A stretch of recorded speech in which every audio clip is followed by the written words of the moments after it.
Hey everyone, it's Reverend Lennox, Yearwood Jr., President of the Hip Hop Caucus. I am so excited to be with you on this 50th anniversary of Earth Day. Let me just say that my thoughts and my prayers are with you and your family and your community as we all fight COVID-19. Please stay strong, please stay safe, and please stay home. I also just want to say thank you to all the amazing climate activists over the past 50 years who've done so much to not only fight for our planet, but fight for the people on this planet to ensure that we have clean air and clean water. Now, I get to preview for you our amazing climate comedy documentary, which got, when we previewed it at Sundance, it got a standing ovation, but I get to preview it to you for the entire world to see. I'm so excited. I know some of you are probably saying, climate comedy documentary? What kind of inconvenient truth is that? Well, let me tell you a little secret. In our community, comedians have been right there fighting for justice to ensure that we can overcome anything that comes against us. In the civil rights movement, comedians like Dick Gregory and Richard Pryor and Moms Mabley and Red Fox were critical, and we would say, using the foolish things to confound the wise. We need that energy today. Check it out right now. You know, I feel so sorry for Willie. I hate to see any baseball player having troubles, but that's a great sport for my people. That is the only sport in the world where a Negro can shake a stick at a white man and won't start no riot. I had a wild neighborhood, I got to tell you, because my mother's Puerto Rican and my father's Negro, and we lived in a real big Jewish tenement building in an Italian neighborhood. Every time I go outside, the kids say, "Get him, he's all of them."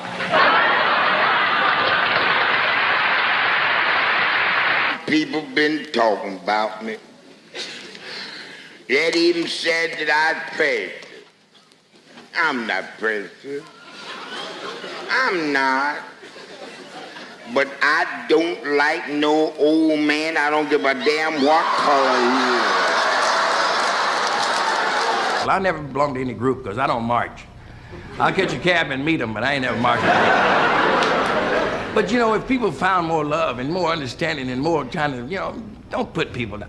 There's a scene at the cemetery. There's a Chinese fella putting food on the grave of his friend. Food, you know, a lot of rice and those things that you fry, and then shrimps and stuff. And the white fella was putting flowers on the grave. He looked over at the Chinese fella and said, "When you expect your friend to come up and eat that food?" Chinese fella said, "About the same time your friend come up and smell them flowers." So I just want to, you know what I mean? Just understand. They used their talents to fight for equality in the 20th century. But we have our own comedians and artists who are using their talent not only to fight for equality, but to fight for existence in the 21st century. We have so many powerful, from Chris Rock to Amanda Seales to Dallas Goldtooth, Gabe Gonzalez, Common, and the amazing Regina Hall, who've been with us for the past few years fighting for climate justice. Check it out now. What's up? Almost fell. All right. Now, there are a lot of people out there who say that global warming is a myth. Let's talk to our governments, okay? Let's talk to the people. Let's get smaller ass cars, okay? There's this movement in America to make everybody colorblind and to make it seem like it's not black people that's being affected because we're all human. It's not affecting Ashley H and Ashley C the same way it's affecting Keisha, okay? A lot of people come up to me and ask me, "Hey Dallas, I want to help out. You know, I'm a white person. I love you Indian peoples. And I want to support the fight. You know, I want to financially support, but I just don't know how much." And so I made up this little diagram called, it's the White Guilt Donation Guide. When people with a lot of money show up in Puerto Rico, they are either buying a property they don't intend to live in to benefit from the tax breaks, or they are throwing paper towels after a hurricane, right? I do feel like a lot of politicians today are treating climate change the way I treated getting an STD in college, right? Somebody told me it was coming. The signs were there, but I ignored it until things started burning. And that's too late, right? Art itself has a direct influence on culture. Music is a very powerful tool that is known to heal, inspire, encourage, empower. People communicate through conversation and through music more than they do statistics. And so when people hear statistics from a scientist, it's kind of like me in math class. It doesn't drop down, you know what I mean? You're just kind of like, oh, right. And then it goes right over your head. But you know, when you hear it from a source that speaks to you, then that's when people listen. So this leads us to the amazing Ain't Your Mama's Heat Wave and what we filmed in Norfolk. They are literally below sea level. The city is sinking. It's predominantly people of color. It has issues of housing and education, just like it was in New Orleans. So we wanted to go someplace with these comedians so they could show the world what it was like to be at the front line of the climate crisis. And so we went to Norfolk at the Addicts Theater, and there at the Addicts Theater, we had these comedians do a climate comedy show. So before the preview, check it out now. I gotta make climate change funny. Wow, I think that's the joke. I was like, oh. I just wanna brag though, Howard had a swim team. Y'all might wanna get on top of that.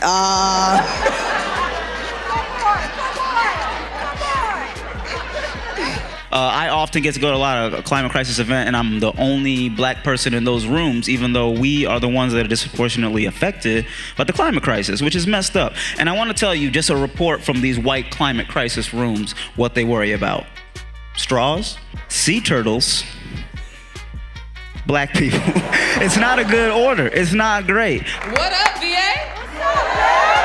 Yeah, I'm excited. I'm the only one here from VA, so I'm excited to be here with y'all. What up? Your kids get older, you buy them cars. Now I'm just trying to think about riding a kayak down Church Street. You know what I mean? I'm gonna make it though, man. I hope that we could like fix the issues with climate. That water get too high. All y'all hair y'all gonna have to be natural.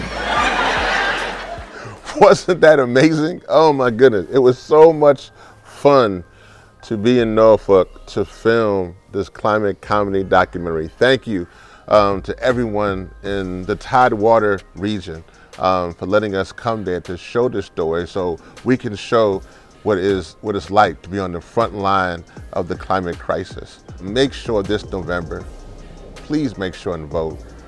We need to make sure that we make our voices heard on climate justice. Go to think100climate.com/act so we make sure we get our voices out there. And next year, this film will be out there in 2021. I'm excited now to share with you, without further ado, Ain't Your Mama's Heat Wave.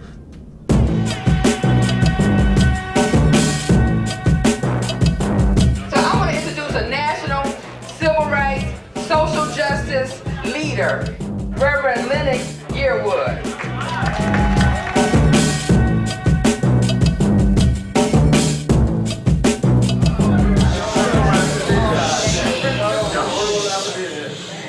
After Hurricane Katrina, if you can go to a place that was just like that was below sea level, that had the same economic disparity, that if they were hit by a Category 1 storm, it would have more disastrous effects. I said, well, where is that place? I'll be there.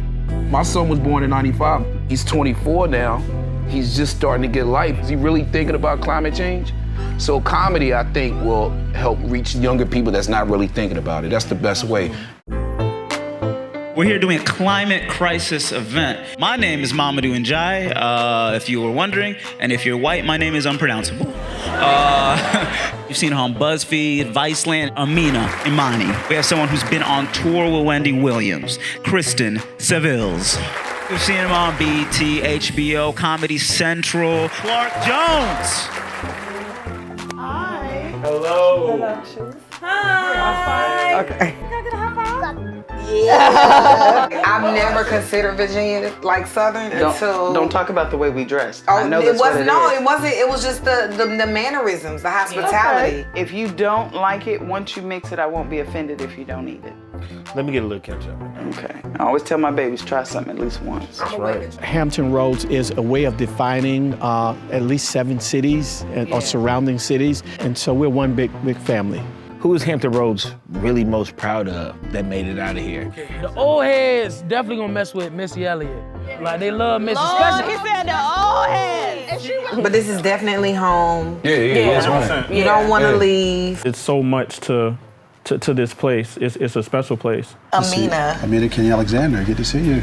Doctor, how you doing? Clark Jones. Clark, good to see you. There's probably not another locality that's facing the challenges and the threats around water. This happens almost daily. What's they call nuisance flooding is becoming chronic. Chronic becomes debilitating. My bad. Is this safe for people? There was a study that the city of Portsmouth did. What they found out is the majority of people didn't have flood insurance. Folks that are socially vulnerable are actually in these more flood-prone areas. I'm not trying to see my area on the news with talking about body counts and we can't find this person, we can't find these people. And we've gotten very close a bunch of times and we've got very lucky a lot of times. I've been a part of it since I was 11 years old. What's the organization? The organization is Teens with a Purpose. What brought me here first, because the streets was about to call me. Welcome to Fire Farms, the hottest peppers on the block. You don't want no jalapeno either? Nah. No green pepper? Nah. You gonna try it? Nah. You eat it. Oh yeah. What? I was out there in the garden eating vegetables, and like 5 minutes later, I saw a shootout. Dozens of shots. This kind of stuff is common out here. That's the brown boy. You remember the teenager who was really quiet? She said, Mama D, it was my uncle that got shot. You can't do anything about the flooding right away. But if you want to scare some people, that's as simple as just going and grabbing a piece or whatever. I still think the climate situation is just as important as what you're going to eat that day. It's a long process. And everybody, like you say, it takes a whole village.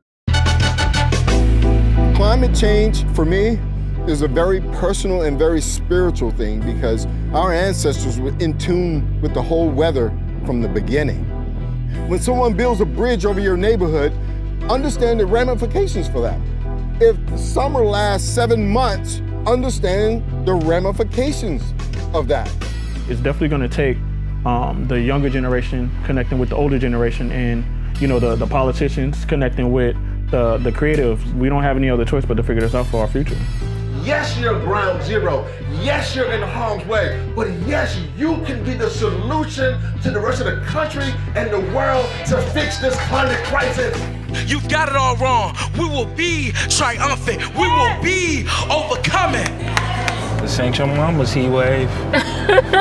Right. It ain't your mama's heat wave.